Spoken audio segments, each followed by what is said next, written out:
का रुख करते हैं और बड़ी खबर उत्तर प्रदेश के सीतापुर से, जहां 5 लोगों की हत्या कर दी गई। हत्या के बाद युवक ने खुद को भी गोली मारी है। मां, पत्नी और 3 बच्चों को गोली मारी युवक ने। ये बड़ी खबर इस वक्त सीतापुर से आ रही है, उत्तर प्रदेश के सीतापुर से, जहां 5 लोगों की हत्या की खबर आ रही है। हत्या के बाद आरोपी युवक ने खुद को भी गोली मारी है। बताया जा रहा है कि मां, पत्नी और 3 बच्चों को युवक ने गोली मारी, उसके बाद खुद को भी युवक ने गोली मार ली है। बड़ी खबर देखिए सीतापुर से आ रही है, 5 लोगों की हत्या की है। दर्दनाक खबर, परिवार के लोगों की हत्या हुई और खुद जिस शख्स ने गोली मारी उसने अपनी मां, पत्नी और 3 बच्चों को गोली मारकर उनकी हत्या कर दिया। खुद को गोली मारी इन हत्याओं के बाद। तो बड़ी खबर आपको बता रहे हैं सीतापुर से, जहां से यह खबर आ रही है, एक युवक ने 5 लोगों की हत्या की और हत्या अपने परिवार के लोगों की, अपनी मां, अपनी पत्नी और अपने 3 बच्चों की जान ले ली गोली मारकर। और जब जान ली उसके बाद खुद भी गोली मार ली, खुद को भी गोली मार ली है। बड़ी खबर आप सबको बता रहे हैं उत्तर प्रदेश के सीतापुर से, जहां से ये बड़ी खबर आ रही है। कुल मिलाकर 6 लोगों की मौत हुई है। आरोपी ने पहले अपने परिवार के सभी लोगों को मारा और फिर खुद को भी गोली मारकर आत्महत्या कर ली।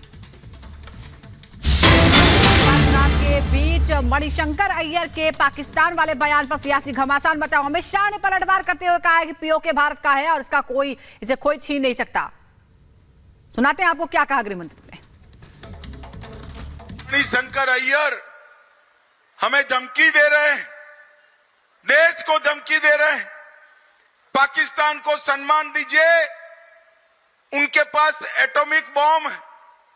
कुछ दिन पहले फारूक अब्दुल्ला इंडी अलायंस के नेता कहते हैं कि पाक ऑक्यूपाई कश्मीर की बात मत करिए, पाकिस्तान के पास एटॉमिक बॉम्ब है।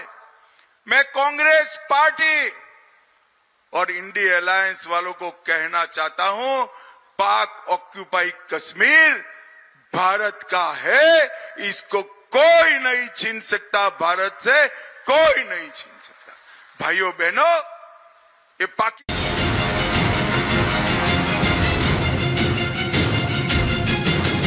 वो भी एक सॉवरेन मुल्क है और कि उनकी भी इज्जत है, और उस इज्जत को कायम रखते हुए आप उनसे जितनी कड़ी बात करना चाहते हो करो।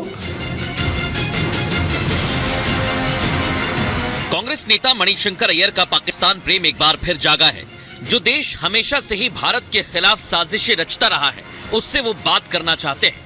जिसने कश्मीर में आतंकी हमले कराए, उससे वो बात करना चाहते हैं। जिसने कसाब जैसे हैवान को भेजकर मासूमों का कत्लेआम करवाया, उससे वो बात करना चाहते हैं। इतना ही नहीं, जिस मुल्क के फैसले उनकी सेना बंदूक के दम पर करती है, उस मुल्क से ये बात करना चाहते हैं। कंगाली और बदहाली की मार झेल रहा पाकिस्तान आज दूसरे देशों की तरफ कटोरा फैलाए खड़ा है। जिसकी अर्थव्यवस्था गधों की बिक्री से चलती है, उस पाकिस्तान की मणिशंकर अय्यर वकालत कर रहे हैं। न सिर्फ वकालत करते हैं, बल्कि उनके एटम बम का डर भी दिखा रहे हैं। यदि आपने उनसे बात की, उनको इज्जत अफजाया, तो तभी जाकर वो अपने बम के बारे में नहीं सोचेंगे। लेकिन आपको उनको ठुकरा दिया और बच्चे जैसे कुट्टी कहते रहे, तो कोई पागल वहां आ जाए, वो बम निकाल ले, और फिर क्या होगा। मस्कुलर पॉलिसी, यदि आपके मसल्स हों और उनके मसल्स ना हों, मैंने अभी आपको बता दिया है, वो जो हकीकत हम सबको पता है कि मसल्स उनके कहूटा में पड़े हुए हैं।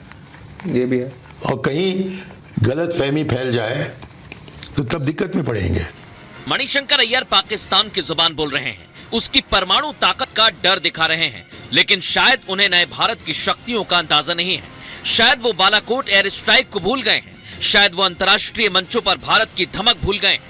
वो भूल गए हैं कि भारत जहां आज ग्लोबल मंचों की मेजबानी करता है, वहीं पाकिस्तान के साथ खड़े होने में कई मुल्कों को शर्म आने लगी है। मणिशंकर अय्यर अपने इस बात पर जोर दे रहे हैं कि पाकिस्तान की अपनी इज्जत है, लेकिन शायद मणिशंकर अय्यर को यह नहीं पता कि किसी को इज्जत उसकी पहचान के दम से मिलती है, और पाकिस्तान की पहचान दुनिया भर में आतंकियों की पनाहगाह के तौर पर है। यही वजह है कि भारत ही नहीं, विदेश में भी उसकी इज्जत करने से परहेज किया जाता है।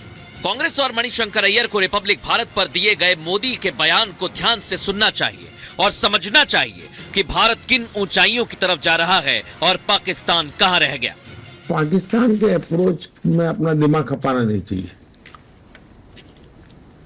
हमें अपना लक्ष्य लेकर के आगे बढ़ते रहना चाहिए। और मैंने with reference to Pakistan Hindustan को चलाने के तरीके 10 साल से ताला लगा दिया है। मैं वो करना ही नहीं चाहता।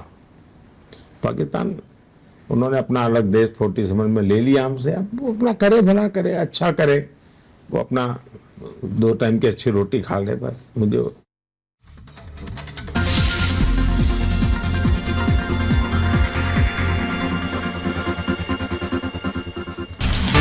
बड़ी खबर आपको बता रहे हैं, दिल्ली में आंधी से पेड़ गिरे और पेड़ में दबने से 2 लोगों की मौत की भी खबर है, जबकि 6 लोग घायल बताए जा रहे हैं। घर गिरने की घटनाओं में 17 लोग घायल हुए हैं। तो देखिए, देर रात जो आंधी तूफान आया उसके बाद यह खबर आई है कि दिल्ली में पेड़ से दबने से 2 लोगों की मौत हुई, जबकि 6 लोग घायल हुए। वहीं घर भी गिरी है और घर गिरने की घटनाओं में 17 लोगों के घायल होने की खबर है। तो देर रात देखिए, जबरदस्त आंधी तूफान दिल्ली में आया, 50 से 70 किलोमीटर की स्पीड से हवा चल रही थी, जिसके बाद ये खबरें सामने आ रही हैं।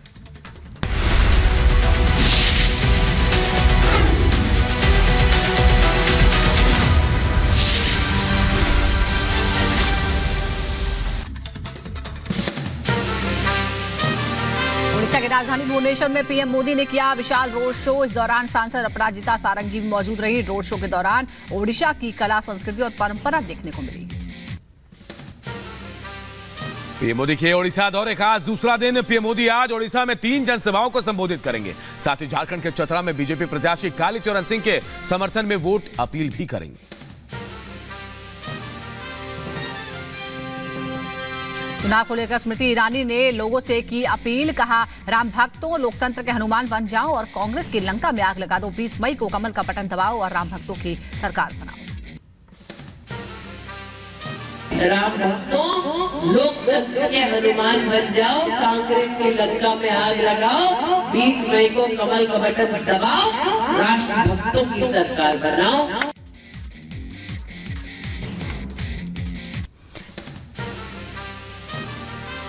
केंद्रीय मंत्री स्मृति ईरानी ने जनसभा को संबोधित करते हुए कांग्रेस पर हमला किया, कहा कांग्रेस सत्ता में आएगी तो राम मंदिर निर्माण के फैसले को पलट देगी। अगर कांग्रेस को एक भी वोट मिला, कांग्रेस को अगर सत्ता मिली तो कांग्रेस पार्टी राम मंदिर के निर्माण के निर्णय को बदल देगी।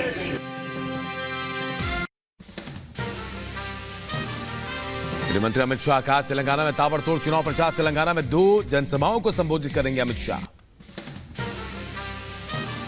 अमित शाह पहले चेवेल्ला लोकसभा क्षेत्र में चुनावी रैली को संबोधित करेंगे, जिसके बाद शाह नगर कर्नूल लोकसभा में बीजेपी उम्मीदवार के समर्थन में वोट की अपील करने जाएंगे। गृह मंत्री अमित शाह तेलंगाना में चुनाव प्रचार के बाद वाराणसी के लिए रवाना होंगे। शाह बीजेपी पदाधिकारियों के साथ पीएम मोदी के नामांकन की तैयारियों का जायजा भी लेंगे।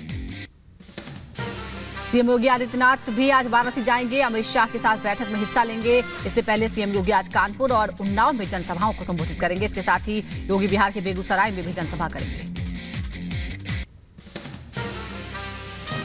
बीजेपी उम्मीदवार अनुराग ठाकुर आज दाखिल करेंगे नामांकन। हमीरपुर सीट से भरेंगे पर्चा। नामांकन से पहले अनुराग ठाकुर ने की पूजा अर्चना। सपा अध्यक्ष अखिलेश यादव आज कन्नौज में निकालेंगे जनसंपर्क यात्रा। सुबह 11 बजे विधुना चौराहे से एरवा कटरा तक जनसंपर्क करेंगे। बड़ी खबर का रुख करते हैं और बड़ी खबर उत्तर प्रदेश के सीतापुर से, जहां 5 लोगों की हत्या कर दी गई। हत्या के बाद युवक ने खुद को भी गोली मारी है। मां, पत्नी और 3 बच्चों को गोली मारी युवक ने। ये बड़ी खबर इस वक्त सीतापुर से आ रही है, उत्तर प्रदेश के सीतापुर से, जहां 5 लोगों की हत्या की खबर आ रही है। हत्या के बाद आरोपी युवक ने खुद को भी गोली मारी है। बताया जा रहा है कि मां, पत्नी और 3 बच्चों को युवक ने गोली मारी, उसके बाद खुद को भी युवक ने गोली मार ली है। बड़ी खबर देखिए सीतापुर से आ रही है, 5 लोगों की हत्या की है दर्दनाक खबर। परिवार के लोगों की हत्या हुई और खुद जिस शख्स ने गोली मारी उसने अपनी मां, पत्नी और 3 बच्चों को गोली मारकर उनकी हत्या कर दिया। खुद को गोली मारी इन हत्याओं के बाद। तो बड़ी खबर